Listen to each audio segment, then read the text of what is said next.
अमरावती शहर के camp road स्थित नवजीवन अस्पताल के प्रमुख डॉक्टर गोविंद लाहोटी और डॉक्टर आभा लाहोटी को किसी परिचय की जरूरत नहीं है। एक ऑर्थोपेडिक डॉक्टर के रूप में पूरा जिला की गोविंद भाव से वास्ता रखता है। स्वयं आभाजी का नाम भी जिले के विख्यात पैथोलॉजिस्ट में दर्ज है।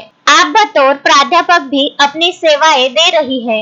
डॉक्टर गोविंद लाहोटी का जन्मदिन 26 सितंबर को मनाया जाता है। उनके जन्मदिन के अवसर पर एक भव्य रक्तदान शिविर का आयोजन किया गया। गुरुवार को सुबह 6 से 12 बजे के बीच नवजीवन हॉस्पिटल में यह रक्तदान शिविर आयोजित किया गया। युवाओं में रक्तदान करने के लिए उत्साह बढ़े, इसे ध्यान में रखते हुए यह शिविर लगाया गया। इस शिविर के संदर्भ में सोचा नस काट कर प्यार का इजहार कर आता हूँ, फिर सोचा छोड़ो या किसी को रक्तदान कर आता हूँ, इस प्रकार की थीम भी सुनने को मिली। झूलेलाल शिक्षण संस्था के अध्यक्ष हरीश उद्वानी और सचिव विक्रम उद्वानी के साथ शहर के सुप्रसिद्ध MR अनिल पंजवानी सहित उद्वानी इंग्लिश स्कूल कृष्णानगर के सभी शिक्षकगण इस आयोजन में सहभागी हुए। अशोक भाई जोशी, विदर्भ न्यूज, अमरावती।